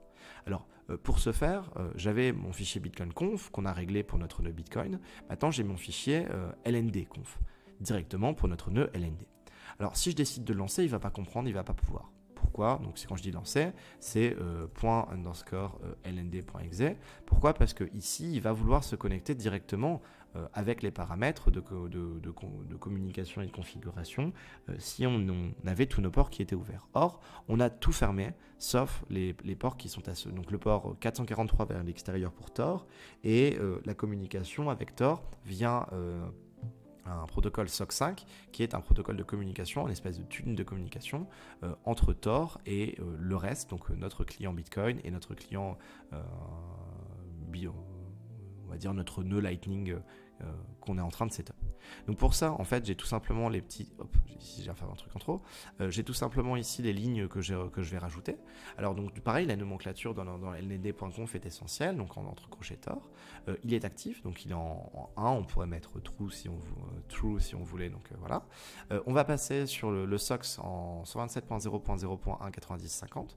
Vous observez d'ailleurs que c'est les mêmes paramètres que celui que nous avons ici. Donc voilà. La V3 égale 1, ok. Ici, le contrôle, j'ai mis 90.51, je vais vous montrer un petit truc. Le stream isolation, vous ferez vos tests, vous pouvez la retirer à la limite. Et ici, j'ai un Tor password. Alors, Tor password, et d'ailleurs... le Tor control qui est ici, sont deux particularités qui sont un petit peu techniques pour pouvoir aller encore plus loin dans la configuration de notre Tor. En fait, on pourrait très bien lancer les choses telles quelles. Mais moi, j'ai décidé d'aller encore un peu plus loin et par rapport à notre canal de communication ici, qui passe par les ports 90.50 et 90.51, je vais décider de faire en sorte que ce soit crypté par le biais d'un mot de passe. Alors, pour ce faire, hop, je vais supprimer, tiens d'ailleurs je vais le fermer tout simplement. Pour ce faire, on va décider ici de mettre un password. Donc moi j'ai mis un password test et puis après j'ai mis n'importe quoi. Bon, voilà, je mettrai un truc qui sera vraiment n'importe quoi sur mon futur PC. Et ici j'ai mis en Tor control 90.51. Alors je vais vous montrer comment on va faire et ce qu'on va faire. Je vais directement aller dans C. Ah bah non, je suis bête. Où est Tor? Tor a été installé sur mon bureau. Donc je vais aller dans le dossier de Tor. Dans le dossier de Tor, que je vais mettre ici à gauche, je vais aller dans Brother, et là-dedans, j'ai Tor Brother. Et associé, j'ai un dossier qui s'appelle Tor, et là-dedans, j'ai un truc qui est Tor.exe. Ça, je vais l'utiliser juste après. Pour l'instant, moi, ça ne m'intéresse pas. Moi, ce qui m'intéresse, c'est data, Tor. Et là-dedans, on a un petit fichier qui s'appelle Tor.rc. RC comme... enfin bref, je ne vais pas rentrer dans les détails, laissons de côté. En gros, comme un canal de communication. Et là-dedans, je vais faire éditer, donc soit avec Notepad+, enfin ce que vous voulez. Et là-dedans, on voit qu'on a des informations. Et les informations qu'on va devoir rajouter sont les suivantes. La première chose qu'on va rajouter, hop, le reste, on ne touche pas. La première chose qu'on va rajouter, c'est le control port 9051. Donc, on va rajouter à la main. Le reachable addresses 443, c'est celui qu'on a rajouté dans nos paramètres de Tor. Ça s'est rajouté automatiquement, c'est le truc qu'on a ici. Donc là, on n'a pas besoin de le rajouter. Si ça y est pas, on peut le rajouter à la main. Hop, non. Et ici, on va rajouter une petite particularité, c'est SOX port, et il n'y a pas de égal ni quoi que ce soit, 90-50. Donc en gros, on a ces 2 voire 3 lignes qui sont à rajouter. On va enregistrer Tor RC, je vais fermer. Notre LNDconf est enregistré. Je vais fermer Tor. Vous voyez que si vous fermez Tor derrière, ici, par rapport à notre nœud Bitcoin, j'ai plus rien. C'est tout à fait normal. Puisque Tor doit être activé. Et là maintenant, la particularité, c'est qu'on va venir rajouter le hash de notre password à l'intérieur de notre fichier Tor.rc, parce qu'il y a quand même la nécessité à l'intérieur de ce fichier, qui est en gros l'équivalent un petit peu du cookie. Voilà, vous voyez ici le hashed control password, qui sera la dernière chose qu'on va rajouter. On va rajouter non pas le mot de passe directement visible, mais le hash de ce mot de passe. Alors pour trouver le hash de ce mot de passe, c'est pas forcément compliqué. D'ailleurs, cette partie, elle est un peu facultative. Il suffit juste d'aller à l'intérieur de où se situe ce petit truc-là. Donc je répète. Là, on veut hasher le mot de passe et le mettre dans Tor.rc. Donc je vais aller dans Browser, je vais aller dans Tor Browser, je vais aller dans Tor, et là-dedans, j'ai Tor.exe. Alors pour ce faire, je vais lancer tout simplement une invite de commande. Mon objectif, c'est de hasher le mot de passe qui est ici. Et je vais aller directement à l'intérieur en gros de ce dossier-là. Donc on voit qu'on est dans ces users admin, on y est déjà. Et maintenant, dans ces users admin, on va aller dans desktop. Donc je vais faire cd, et puis maintenant je vais taper desk. Et puis si on fait la touche tab, donc celle qui est juste à gauche du A, ça vient mettre desktop. Ensuite, je vais vouloir dans desktop aller dans Tor Browser. Donc je vais taper Tor, et avec le tab, il le met tout de suite. Ensuite, je vais vouloir mettre dans Tor Browser, il y a un truc qui s'appelle Browser. Donc du coup, je vais taper BRO et puis tab, et il le met tout de suite. Ensuite, j'ai Tor Browser, donc du coup, la nomenclature est un peu la même tout le temps. Et enfin, j'en ai un dernier qui s'appelle Tor. Voilà. Hop, j'entre. Et donc là maintenant, finalement, en fait, je suis dans la totalité de ce répertoire. Et dedans, ce que je vais faire, c'est que je vais décider de rajouter un paramètre supplémentaire. Je vais en fait tout simplement lancer la commande. La commande qui va me permettre de pouvoir finalement faire en sorte que notre mot de passe puisse être haché. Alors cette commande, elle n'est pas compliquée. C'est déjà, je vais faire appel à notre Tor.exe. Alors cette commande, elle n'est pas bien compliquée. Déjà, je vais commencer par ./, comme on faisait d'habitude avec le NLTLY ou autre. Je vais mettre ensuite Tor, ce qui va faire appel à Tor.exe ici. --hash-password. Et ici, je vais venir prendre le password qui est non flouté, enfin qui est non haché, et je vais venir le coller. Je lance, et là, il vous dit, bah voilà, le password que tu voulais en haché, qui du coup, que tu vas pouvoir mettre à l'intérieur de ton fichier, qui sera entre guillemets visible par les autres à l'extérieur, mais que personne ne pourra deviner, eh bien c'est celui-là. Et donc par conséquent, maintenant que c'est fait, je peux fermer ça. Et donc à l'intérieur de notre fichier Tor.rc, qui était dans notre dossier Tor, dans Tor, dans Data, dans Tor, et là-dedans on avait notre Tor.rc ici, que je vais ouvrir. Et bien maintenant là-dedans, on va rajouter du coup notre ligne, qui est hash control password. Hop, et ensuite, juste après, on va venir coller ici, avec un espace, notre nouveau mot de passe, et du coup, je vais enregistrer. Ce qui fait que maintenant, on a notre Tor qui est entièrement configuré, on a notre nœud Bitcoin qui est entièrement configuré, on a notre LND qui est entièrement configuré, et donc par conséquent, puisqu'on a en plus de ça notre pare-feu Windows qui est entièrement configuré, notre antivirus et tout ça, eh bien on est bon. On va pouvoir donc tout lancer. Bon, et ben c'est parti. Première chose, forcément, nous allons devoir lancer Tor. Tor qui va se lancer qui normalement ne devrait pas dire de problème. Si je fais se connecter, il va se connecter.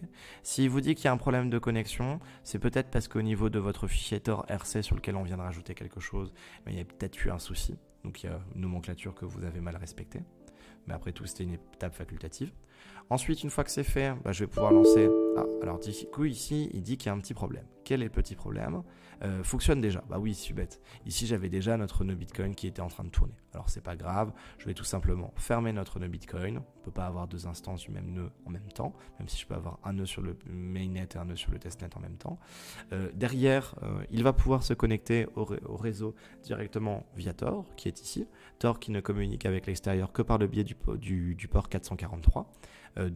Qui est crypté. Donc derrière, on est full anonyme.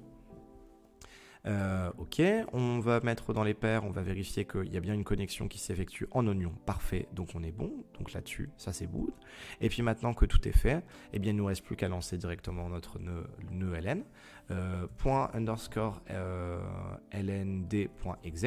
D'ailleurs, je pense qu'on peut faire juste LND. Et puis, en le lançant, ça va directement aller chercher notre fichier bitcoin.conf dont on a parlé et qu'on a setup tout à l'heure, qui était à l'intérieur de AppData local LND, qui est ici. LND-conf qui a maintenant des paramètres qui sont des paramètres associés à Tor. Donc, quand je lance, ça va faire comme tout à l'heure. Et ça va lancer la totalité de ce qu'on avait vu là, tout à l'heure, en fait le lancement de notre LND. Ça va mettre un peu plus de temps, c'est normal. Pourquoi? Parce que ça va aller passer par des canaux de communication qui sont en local par certains ports et en parallèle qui vont passer par Tor pour aller chercher des informations vers l'extérieur, puisque ça va faire requête à notre client Bitcoin Core qui lui fait requête à Tor, donc qui passe par l'extérieur, donc c'est un peu plus long. Et puis en parallèle, NNCLI. Et ici le NNCLI, ce que je vais faire, c'est NNCLI, du coup c'est pas create, c'est directement lock. Hop, je vais mettre du coup le mot de passe qui est test, et puis derrière, ça va le lancer. Et à ce moment-là, on va se connecter directement à notre nœud par le biais du protocole ZMQ, et on a maintenant tout le lancement qui s'effectue. Ça y est, on a notre nœud Lightning d'une part qui tourne, mais en fait, c'est pas juste qui tourne. C'est vrai que j'ai mis peut-être beaucoup de temps dans l'explication et dans la mise en place, mais d'une part, je pense qu'il y a quasiment tous les bugs qui sont réglés. Et puis d'autre part, c'est surtout qu'en plus de tourner maintenant, c'est un nœud qui est parfaitement confidentiel. Et ce qui est quand même assez ouf, c'est que si vous allez sur Tor, donc là, Tor, il a besoin de rester ouvert. Vous fermez d'une part votre client Bitcoin Core, ici, votre nœud Lightning ne tournera plus. Parce que il n'a plus accès à la blockchain de base. Et surtout, là, si j'envoie n'importe quoi sur Tor, il va faire la recherche parce que Tor est connecté à Internet par le biais de notre ouverture de port ici 443 qu'on a fait sur notre firewall. Mais ce qui se passe surtout, c'est que là, vous voyez qu'on peut faire des recherches à Internet. En fait, on est connecté à des IP qui sont, tu vois, enfin voilà, ici, là, je suis en Islande, aux Pays-Bas, en Allemagne en même temps, enfin bref, je suis à gauche, à droite. Et donc, j'ai accès à Internet par le biais de Tor. Mais par contre, c'est pas le cas sur Bing. Si sur Bing, je réactualise ma recherche de tout à l'heure, j'ai toujours le problème de n'est pas connecté. Voilà, vraiment, théoriquement parlant, on est vraiment bien.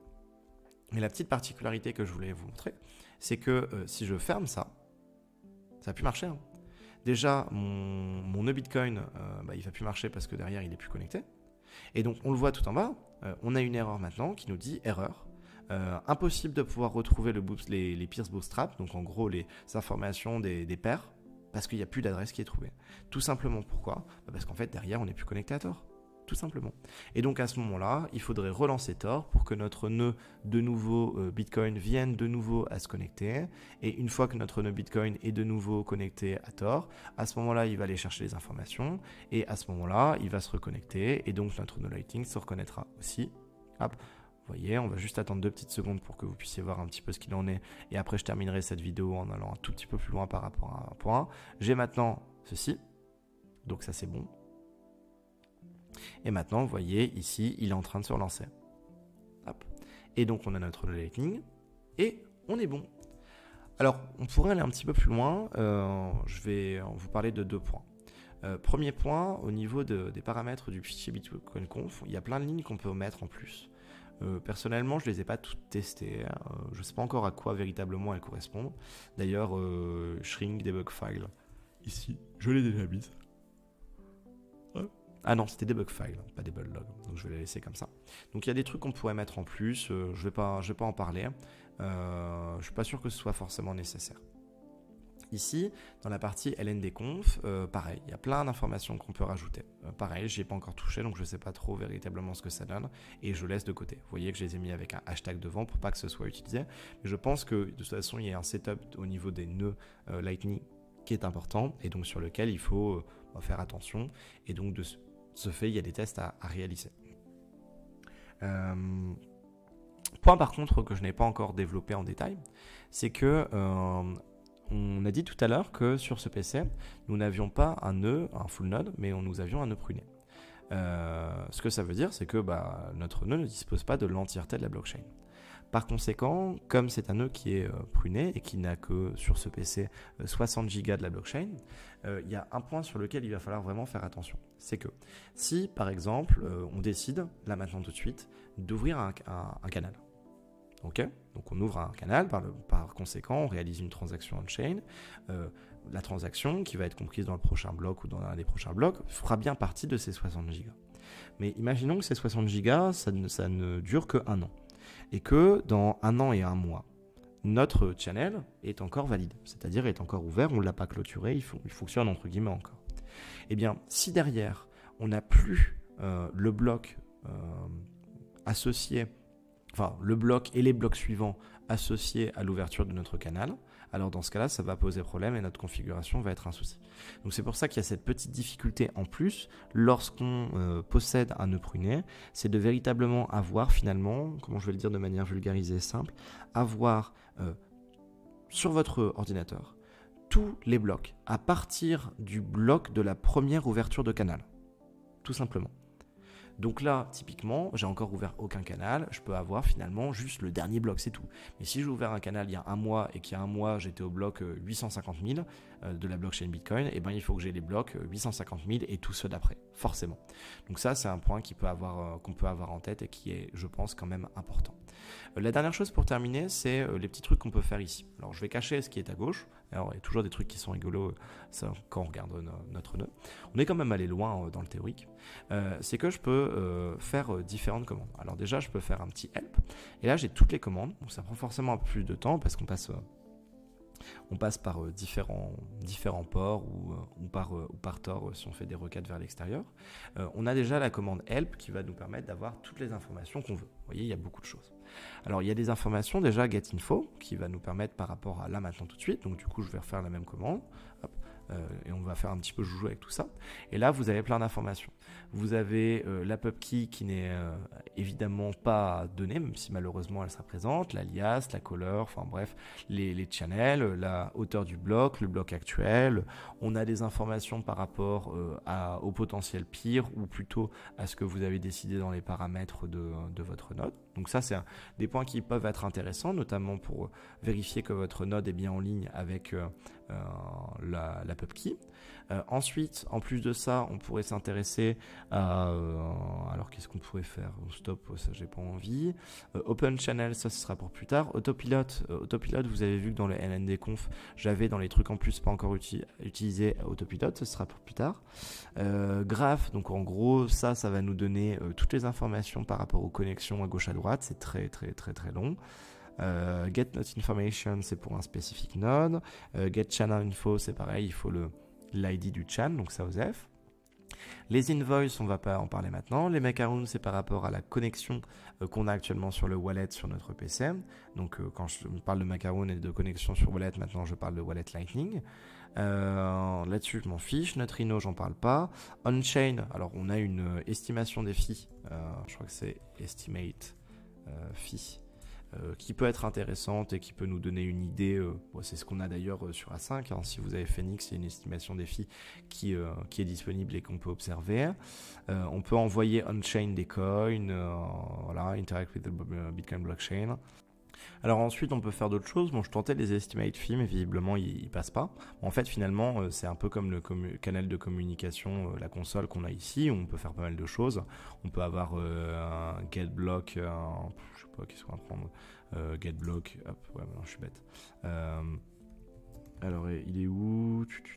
Je vais mettre le get blockchain info et dedans on a plein d'informations avec le numéro du bloc actuellement, le meilleur bloc, donc le dernier, la chaîne de travail, les fees, est-ce que mon nœud est pruné ou pas, etc., etc. Donc on a plein d'informations. Ensuite dans le best block hash, donc le bloc actuel, ce que je peux faire c'est get block, je crois que c'est get block,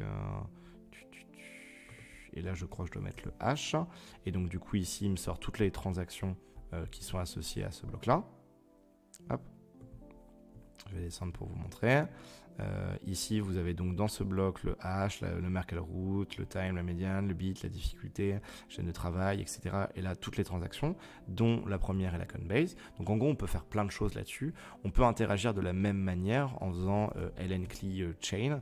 Et derrière, on peut get block best block, get block hash, block header, etc., etc. Donc finalement, c'est la même chose, c'est la même console. Qu'est-ce qu'on peut faire d'autre? Pour les paiements, on peut faire des trucs, mais pour l'instant, j'y touche pas. Les peers, c'est la même chose. Moi, ce qui va m'intéresser, ça va être finalement d'ouvrir un canal privé avec des peers. Profile, du coup, il n'y en a pas qui est créé. Startup, on a fait create. On a fait unlock. On peut changer le password et regarder la state. Si je fais d'ailleurs lncli state, on va voir un petit peu là où on se situe par rapport à notre wallet. Je ne sais pas ce que ça va afficher d'ailleurs, ça va être rigolo. Ok, donc notre serveur est actif, autrement dit notre nœud tourne. Bon, je pensais que ça allait faire un truc plus sympa que ça, mais visiblement non. Et moi, la dernière chose qui allait vraiment m'intéresser, outre les watchtowers, mais ça ce sera pour plus tard, ce qui m'intéresse ici, c'est la partie wallet. Wallet, new address, wallet balance, etc. Donc première chose que je vais faire, c'est je vais créer une nouvelle adresse. Donc du coup, pour ça, je vais redescendre tout en bas. Hop, je vais faire .lncli, allez coco, underscore lncli. Et là, du coup, je vais faire wallet. Et donc on nous dit tout ça. On va d'accord, Bumpy, on va pouvoir faire beaucoup de choses. Moi je vais vouloir, par exemple, non pas publier une transaction, mais regarder mes adresses. Et donc là, derrière, il va nous donner des informations par rapport à notre wallet sur nos adresses actuelles. Alors là, qu'est-ce que vous voulez faire? Est-ce que vous voulez signer un message, vérifier un message? Moi je vais vouloir la liste de mes adresses. Et donc là il dit, en fait mon gars, t'as aucune adresse. Aucune adresse, pourquoi? Parce que pour l'instant, ça n'a pas encore été fait. Donc on va remonter un petit peu, et là maintenant, on va aller chercher, et on va faire du coup New Address. Et puis après, on se fera un wallet balance, histoire de voir un petit peu ce qu'on en est. Donc on va descendre tout en bas, on va se faire un New Address. Là, il nous demande quel type d'adresse, donc moi je vais prendre par exemple un P2WKH, et là il nous sort une nouvelle adresse qui est une adresse on-chain, une adresse de deposit pour qu'ensuite les bitcoins soient entre guillemets passés directement sur, sur le Lightning. Si maintenant je fais notre wallet address list, là on voit qu'une nouvelle adresse a été créée, c'est la BC1QH89 qui est ici, qui est dans ce répertoire-là, qui est une P2WKH, donc une witness pub key hash, donc du coup WKH, donc c'est pour ça que c'est ici. Et puis il y a toutes celles que vous allez créer. On peut aussi décider de faire wallet balance, et là on va avoir du coup l'information par rapport à notre wallet et à où nous en sommes. Donc on voit effectivement que actuellement, en fait finalement, on se retrouve dans une situation où tout simplement on n'a aucun Satoshi en balance, on n'a rien en confirmation, en attente de confirmation. Autrement dit, notre wallet est totalement vide. Alors là, j'étais sur le mainnet. Moi, ce que je vais décider de faire, c'est de faire, pour terminer, une dernière petite chose. Je vais décider maintenant de passer sur le testnet. Alors, pour ce faire, vous allez voir, ça va être très simple au niveau de notre configuration. Déjà, niveau privacy, au niveau de notre pare-feu et tout, il n'y a rien à changer. On va laisser notre Tor comme ça. Bon, ce serait bien de changer l'IP. Donc je vais demander de changer l'IP là-dessus, comme ça on est sûr que ce soit pas la même IP quand on passe d'un nœud à un autre, mais bon bref. Hop, super, nickel mon coco. Ici, par rapport à tout ça, on va juste changer dans notre, je vais pouvoir faire même PowerShell, dans notre lnd.conf, je vais juste changer mainnet, je vais mettre maintenant testnet. Pareil, dans bitcoin.conf, je vais changer ici mainnet en testnet. Là maintenant c'est bon. J'ai juste lancé notre Bitcoin Core testnet. Ok. Alors pour information, c'est un. Hop, ici il me dit bind qui n'est pas appliqué sur le réseau test, donc c'est pas grave. Ici j'ai juste à mettre bind. Je vais enregistrer. Ok. Je vais le relancer. Hop, petite particularité sur le réseau testnet. Bon, Ok, soit. Et donc là maintenant, je vais faire à peu près la même chose, sauf que je vais vous montrer comment faire pour pouvoir disposer de coins sur le réseau testnet, pour ensuite finalement faire tous les tests que vous voulez. Cette vidéo, vraiment, vous aurez énormément de choses, peut-être même que je viendrai à les découper en plusieurs parties, mais comme ça, vous pourrez vraiment faire vos tests à gauche, à droite, puisque de toute façon, je pense que c'est finalement ce que vous essaierez de faire. Alors évidemment, il va falloir, si vous voulez utiliser le réseau testnet, que vous ayez la blockchain qui soit téléchargée. Moi pour ma part, la blockchain est téléchargée, ça m'a pris 6-7 heures, quelque chose comme ça. C'était pas non plus énorme. Là il a besoin de la synchronisation puisque ça fait 2 heures que je ne l'ai pas relancé. Mais voilà, ça va pas prendre beaucoup de temps. Donc maintenant que notre configuration est bonne partout, qu'on a Tor qui est lancé, la seule chose qu'on va avoir à faire, c'est pouvoir faire en sorte de justement lancer notre LND pour avoir une adresse. Et une fois qu'on aura cette adresse, derrière, ce qu'on viendra faire, c'est qu'on viendra à aller sur ce qu'on appelle un faucet. En gros, un petit site qui va pouvoir gratuitement nous filer des faux coins, donc plus précisément des coins du testnet qui n'ont aucune valeur. Donc déjà, on voit que ça y est, tout est bon. Va falloir évidemment que je crée un portefeuille sur mon testnet. Hop. Donc je vais l'appeler Bitcoin D. Aussi, tiens, pourquoi pas. Ok, donc avertissement, bien vu, ok, ça marche, inconnu, on s'en fiche. D'ailleurs, vous observerez que, que maintenant, si je vais dans utilisateur, admin, AppData, et puis je peux aller dans les deux, je peux aller dans Bitcoin. Maintenant, dans Bitcoin, j'ai testnet 3 où maintenant j'ai des choses. Pareil pour Wallet. Non, Wallet, il a mis dans cette testnet 3, donc j'ai dit une bêtise. Et dans local, maintenant, si je vais dans les LND, il y a quelque chose qu'il n'y avait pas avant. Maintenant, là-dedans, dans Chain, j'avais Bitcoin, j'avais juste Mainnet. Mais là, maintenant, je vais bientôt avoir testnet, puisque je vais lancer mon Lightning sur le testnet. Donc, qu'est-ce qu'il me faut? Maintenant que ça c'est bon, je vais pouvoir lancer notre nœud. Donc, du coup, je vais faire un lnd.exe ou juste d'ailleurs un lnd. Donc ça va lancer sur le testnet notre nœud lnd. Et ici à droite, je vais faire du coup _ln. Merde, c'est quoi déjà? lncli, voilà, c'est ça. Hop. Et du coup, si je décide de faire non pas create mais unlock, on va voir que ça marche pas parce que le wallet qu'on avait ici n'est pas trouvé puisque du coup il était non pas sur le testnet mais sur le mainnet. Donc du coup je vais créer un nouveau wallet dont je vais mettre le même mot de passe test, pas de seed, ok, ça va générer une seed, donc à gauche ça va partir.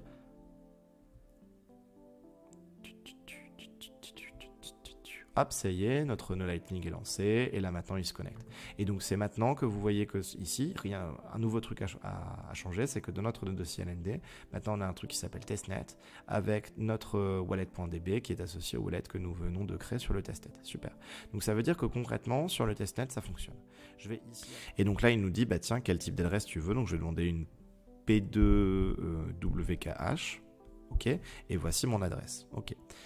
Si d'ailleurs maintenant je demande wallet, hop, je crois que c'est addresses list. Là maintenant je vais avoir la liste de toutes mes adresses. En l'occurrence il n'y en a qu'une seule qui est ma witness pub key hash, donc ma WP KH. Ok. Alors maintenant, dessus, la balance, c'est 0. Moi, ce que j'aimerais, c'est avoir la balance. Et pour ça, je vais utiliser un faucet. En gros, c'est quoi?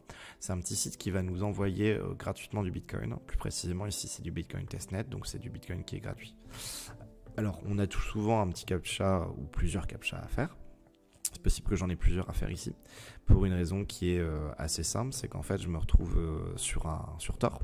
Et donc, si je suis sur Tor, des fois, les captchas ne sont pas bien compris. Donc, je croise les doigts qu'ils ne me demandent pas de faire le captcha 15 fois parce que sinon, ça va me... Voilà.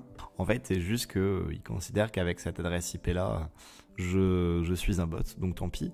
Et donc, du coup, ce que j'ai fait, c'est que, en fait, j'ai pris un autre PC qui n'était pas sous Tor et qui avait une autre IP. Et je me suis envoyé directement du Bitcoin via cela. Alors, petite particularité, avec cette adresse-là, qui est une adresse TB1, etc., ça ne fonctionne pas. Pourquoi ça ne fonctionne pas? Je n'ai pas trop l'explication. C'est une adresse qui est du type P2WKH, donc pay to witness pub key hash. Et en l'occurrence, j'ai l'impression que ce type d'adresse-là ne fonctionne pas sur le testnet, en tout cas dans la création telle quelle. Du coup, j'ai utilisé directement celle-ci, qui est une non-pay to WKH, donc witness pub key hash. Et donc derrière, j'ai une certaine quantité de Bitcoin qui m'a été envoyée, enfin qui est en cours d'envoi directement là-dessus. En l'occurrence, presque un peu plus de 1 centième de Bitcoin. Alors pour pouvoir accéder à tout ça, j'ai plus qu'à aller sur la même pool et là-dessus, je vais mettre l'adresse en question. Alors la vitesse, enfin la rapidité entre, on va dire la durée entre deux blocs n'est pas la même que sur le réseau principal. Donc de ce point de vue-là, ok. Et là, on observe que notre transaction ici, on la voit il y a 2 minutes, on va regarder un petit peu ce qu'il en est, on voit qu'elle est encore en attente dans le prochain bloc. Donc on va se retrouver dans quelques minutes une fois que notre bloc sera passé sur le côté. Et donc pour terminer, eh bien à l'instant on a notre bloc qui vient de passer. Et donc si on retourne là-dedans, on a encore notre nœud Lightning qui fonctionne. Mais si je demande désormais non plus d'avoir tout ça, mais d'avoir directement la balance, donc en fait la quantité de Bitcoin qu'il y a sur mon adresse, je crois que c'est wallet balance. Et donc derrière, il va prendre la liste de toutes les adresses que j'ai. Et il va directement aller regarder sur chaque adresse quelle est la quantité de Bitcoin. Alors théoriquement parlant, puisque je viens de recevoir, c'est la partie qui est ici, sur l'adresse de MTH, c'est quoi? Ça fait 1 647 000 Bitcoin. C'est normalement ce qu'on devrait avoir, 1 647 000 Bitcoin. C'est bien des en confirm balance et pas unconfirm balance. Donc du coup, ça veut dire que c'est bien quelque chose qui a été acquis. Donc sublime, ça veut dire qu'on a désormais nos Bitcoin, on a notre nœud Lightning qui tourne sous Tor avec par conséquent énormément de privacy. En plus de ça, on ne passe que par des peers qui eux aussi sont connectés via Tor avec du routage en oignon au niveau du réseau, donc c'est très positif. Et nous, on a de notre côté sur notre ordinateur les échanges qui se font entre notre nœud Bitcoin, donc ici on est sur le testnet, mais c'est pareil sur le mainnet, notre nœud Lightning et finalement un potentiel portefeuille qu'on pourrait connecter si on souhaite utiliser autre chose par des canaux de communication internes en localhost, donc en 127.0.0.1. Et pour terminer, on a également notre pare-feu qui est bloqué de telle manière à ce que les seules données qui sortent de notre PC passent par le port 443. Donc voilà un petit peu ce que ça peut donner en termes de configuration. C'est pas non plus ultra compliqué, mais on est quand même sur du technique plus. Donc voilà, j'espère que ça vous aura servi. Je pense qu'il est pas impossible que dans quelques jours ou semaines vienne à sortir une vidéo d'explication de ce qu'on peut faire concrètement avec un nœud Bitcoin Lightning, puisque là typiquement j'ai la possibilité de pouvoir regarder directement la balance d'une adresse et tout, mais concrètement qu'est-ce que je peux faire avant si je mets en place des watchtowers, comment ça se passe pour créer un canal, comment ça se passe au niveau de la création d'invoice ou l'ouverture de channel ou de channel privé. C'est vraiment des trucs sur lesquels je vais bosser dans les prochains jours, prochaines semaines. Mais en tout cas, j'espère que ça vous aura aidé. Peut-être que ça vous aura fait découvrir un petit peu la manière avec laquelle on peut mettre en place un nœud Lightning.